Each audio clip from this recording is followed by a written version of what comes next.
Noise code. IMO has made noise code mandatory for new vessels from July 1, 2014 through amendments to the SOLAS Convention, International Convention for the Safety of Life at Sea, under Regulation 2-1/3-12.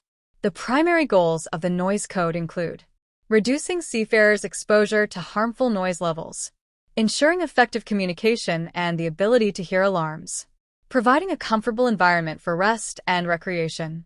Key features of the noise code. Applicability.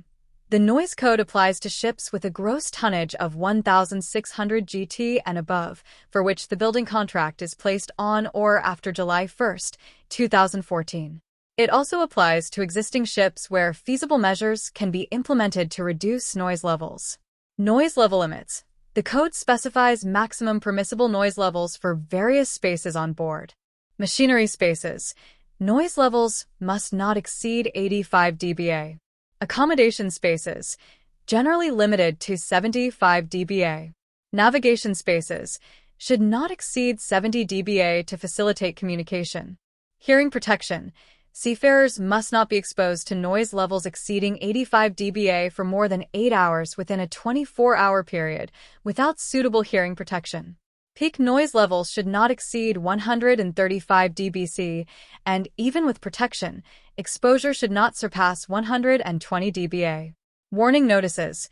Areas where noise exceeds 85 dBA must display warning signs to alert personnel of potential hazards too. Documents to be maintained on board. Noise Survey Report.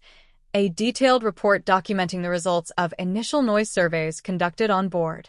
Noise Exposure Records. Records of noise exposure levels for different areas on the ship. Noise monitoring logs.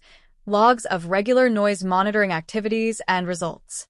Note: dBA, a weighted decibel, this means the measurement, designed to closely match how the human ear perceives sound, filtering out very low and very high frequencies.